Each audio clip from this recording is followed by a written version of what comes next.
हम कहते हैं बोध गया में अगर ये एक्ट लागू है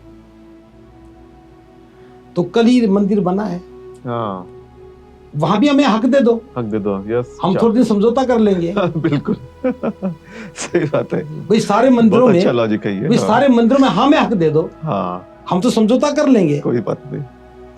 अब ये बात अभी तक नहीं उठाई। हाँ, देखिए, जब तक हम अपने अधिकार की लड़ाई लड़ेंगे तब तक वो हमारी बात नहीं सुनेंगे। राइट जब चोट उनके अधिकारों पर लगेगी तब वो हमारी बात सुनेंगे। जी। अब ये हर मंदिर की बात करते हैं, हाँ भाई बोध गया का आंदोलन तो हम बाद में लड़ेंगे, हाँ, पहले बाकी जो मंदिर हैं उस पर हमारा हक दे दो। आवाज इंडिया टीवी में आपका स्वागत है। इस वक्त हमारे स्टूडियो में पूज्य भंते डॉक्टर करुणाशील राहुल जी हैं। भंते जी, आपका बहुत बहुत स्वागत। बौद्ध गया का जो टेम्पल मैनेजमेंट एक्ट है, इसको लेकर फिर से चर्चा शुरू हो गई है। कई भिक्खु और कई उपासक प्रोटेस्ट भी कर रहे हैं, लेकिन सक्सेस उतना नहीं मिल पा रहा है। क्या लगता है कि ये जो बौद्ध गया का जो टेम्पल है, ये सभी दुनिया के बौद्धों के लिए एक बहुत महत्वपूर्ण स्थान है और सारी दुनिया के बौद्ध वहाँ पे आते हैं, लेकिन आज भी वो टेम्पल बुद्धिस्ट लोगों के हाथ में नहीं है? देखिए, मैं तो उन सभी को साधुवाद दे रहा हूँ जो समय समय पर इस मूवमेंट के लिए काम करते रहे। इस मुद्दे को कभी उन्होंने कमज़ोर नहीं होने दिया।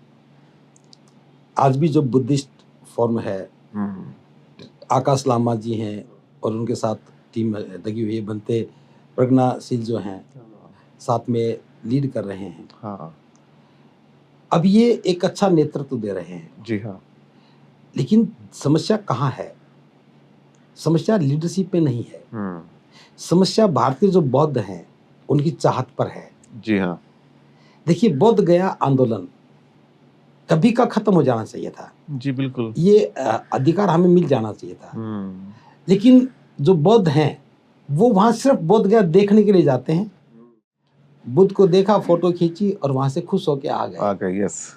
एक्चुअल में बुद्ध के साथ हमारी अटैचमेंट नहीं हो पाई, जहां तक मैं फील कर रहा हूँ। अच्छा। हाँ, हम लोग बुद्ध के साथ जुड़े नहीं हैं। हमें लगता है कि हम बौद्ध बन गए, लेकिन बुद्ध वही बुद्ध अलग थोड़ी ना है। हमारे बिहार वाले बुद्ध भी तो बुद्ध हैं। जी हाँ। लेकिन ये नहीं पता भी उस जगह की इम्पोर्टेंस क्या है। हाँ। अगर भिक्खु भी श्रद्धावान हो जाए और देश के सारे भिक्खु भी 10 दिन के लिए बोध गया प्रस्थान कर दें, सारे भिक्खु, ये आंदोलन सफल हो जाए। अच्छा। लेकिन भिक्खु अभी एक्टिव नहीं हुआ है। हाँ। दूसरी बात, बिहार में बुद्धिस्ट लोग कम होने की वजह से आंदोलन को ताकत नहीं मिल पा रही। सही बात है। दूर से लोग जाकर के उतना कर नहीं पा रहे हैं। लेकिन ये निराशा का पहलू नहीं है। फिर भी मैं बता रहा हूँ, ओके। चोर चाहे कितना भी बलशाली हो, भयभीत रहता है। जी हाँ। मांग नहीं उठाएंगे तो कौन सुनेगा? जैसे आज ये है कि 4 का रेशो है, 4 है ना, 4 है। 4 हिंदू हैं, 4 बौद्ध हैं। हाँ, कलेक्टर का भी प्रावधान उन्होंने भी हटा दिया है कि वो बौद्ध ही होना चाहिए। चलो कोई बात नहीं, 4 हो गया। हम कहते हैं 4 हिंदू का मतलब क्या है? क्या हिंदू में एक ही कास्ट है क्या? नहीं है। तो पहले तो सरकार को यह संशोधन भी करना पड़ेगा कि हिंदू का मतलब क्या है। अगर उसकी बात भी करें तो उन 4 हिंदुओं में शेड्यूल कास्ट भी होना चाहिए। हाँ बिल्कुल। बैकवर्ड कास्ट भी होना चाहिए। और 4 हिंदुओं में जो आदिवासी ये भी होने चाहिए, एसटी भी होने चाहिए, और एक ओबीसी भी होना चाहिए। हाँ। एक पर्टिकुलर कास्ट के लोग ही पूजा करेंगे, ये तो बौद्ध धर्म के सिद्धांतों के बिल्कुल विरुद्ध है। विपरीत है बिल्कुल। हम तो चलो ये भी मान लेते भी बुद्ध को किसी रूप में देखते हो, आप अपने रूप में भी देखते हो, तभी जब व्यक्ति बुद्ध की विचारधारा का विरोधी है वो उस टीम का, उस कमेटी का मेंबर हो कैसे सकता है? हाँ। जिसको बुद्ध की फिलोसफी पे भरोसा नहीं है, बिल्कुल नहीं है, वो बुद्ध की विचारधारा से कैसे न्याय करता होगा? तो ये देखो, ये बहुत महत्वपूर्ण विषय है। प्रत्येक बौद्ध अनुयायी को मुखरता के साथ, प्रमुखता के साथ इस इश्यू पर बात करनी चाहिए। नहीं तो फिर हम कहते हैं बोध गया में अगर ये एक्ट लागू है तो कल ही मंदिर बना है, हाँ वहां भी हमें हक दे दो, हक दे दो, यस, हम थोड़े दिन समझौता कर लेंगे। बिल्कुल सही बात है, भाई सारे मंदिरों बहुत में, अच्छा लॉजिक है ये। भाई सारे मंदिरों में हमें हक दे दो, हाँ, हम तो समझौता कर लेंगे। कोई बात नहीं।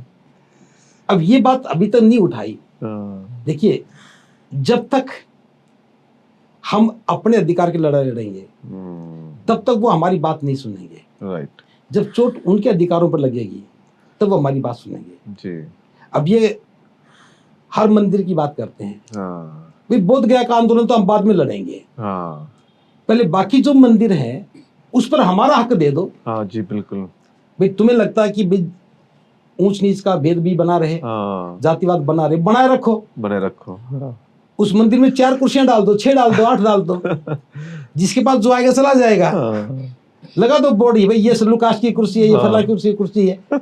तुम अपने सिस्टम को बनाते हो तो बना के देखो ना, लेकिन हाँ, उसमें 4 एक पर्टिकुलर जाति के लोग ही क्यों रहेंगे? सही बात है, हाँ, अब ये सोचने का विषय है। आप कानून की भी पालना करते तो क्या कानून में लिखा है कि एक ही जाति के लोग होंगे?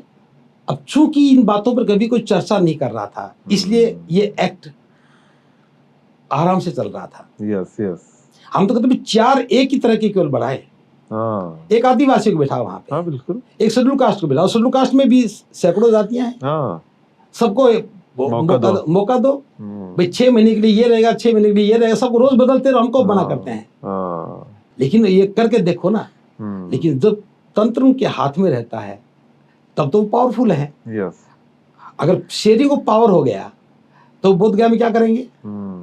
फिर उनके हिस्से में क्या आएगा? सही बात, तो आंदोलन कोई एक तरफ से नहीं लड़ा जाता, फिर भी ये मुद्दा जिंदा रहना चाहिए, संघर्ष चलता रहना चाहिए। और मैं उन भिक्षुओं के साथ मैं अपनी भागीदारी भी प्रदर्शित करता हूँ कि जो भिक्षु वहाँ काम कर रहे हैं, आमरण अनशन पे जो बैठे हैं, उनके साथ हमारा नैतिक समर्थन है और जन भागीदारी के साथ हम उनके साथ खड़े हैं। बिल्कुल, और मैं तो आवाज़ इंडिया के माध्यम से भी बात करना चाहूँगा, जितने भी बौद्ध अनुयायी इस बात को सुन रहे हैं, सुन करके चुप नहीं बैठना है। भले ही आप वहाँ तक नहीं जा पा रहे हो, जहाँ रहते हो वहाँ इस विषय पर चर्चा करो, लोगों को बताओ भी ये अन्याय है। जब हर धर्म के लोगों को अपने धार्मिक संस्थानों का संरक्षण रख रखाव करने की जिम्मेदारी है, बिल्कुल, तो बोध गया पर ऐसा क्या है कि उनकी भागीदारी जरूरी चाहिए? तो हमें कई प्लेटफॉर्म पर लड़ना होगा। राइट, और दूसरी बात, ये मुद्दा केवल धार्मिक नहीं है, हाँ, ये राजनीतिक मुद्दा है। यस, सत्ता का संरक्षण है यहाँ पे, हाँ, तो हमें सत्ता को भी चोट मारनी पड़ेगी। राइट, हम अपने विधायक चुनते हैं, सांसद चुनते हैं, लेकिन वो वहां जाकर के गूंगे बहरे बन के बैठ जाते हैं, वो हमारे हक की बात नहीं करते। पहली बार हमने देखा इस मुद्दे पर ये आजाद समाज पार्टी की तरफ से चंद्रशेखर आजाद जी जो सांसद हैं, हाँ, उन्होंने मुद्दा उठाया वहां पे। हाँ, तो पहली बार लगा कि संसद में भी कोई इस आंदोलन पर बोलने वाला है। यस, चलो वो तो अभी एक ही सांसद है, बाकी लोग बैठे वो क्या कर रहे हैं? जी हाँ, तो ये लड़ाई केवल बोध गया आंदोलन की नहीं है, नहीं है, यस, ये जो राजनीतिक सत्ता में जो भागीदारी है, यस, उनकी भी जबान खोलने और उनको भी बताने की जरूरत है कि तुम्हारी चुप्पी के कारण ही आज हम अधिकार विहीन हैं। तो ये आंदोलन बोध गया का नहीं है, ये आंदोलन तो अपनी अस्मिता का आंदोलन है। भी हम बुद्ध की विरासत के वारिस भी नहीं बन पा रहे, हाँ, इससे और बुरी बात हमारे लिए क्या होगी? बिल्कुल, ये बहुत गंभीर विषय भंते जी ने कहा कि हम बुद्ध की विरासत के वारिस भी नहीं बन पा रहे, इसलिए सबकी जिम्मेदारी होती है कि अब अपने लेवल पे इस आंदोलन को लड़े और जो प्रोटेस्ट कर रहे हैं उनका सपोर्ट करें।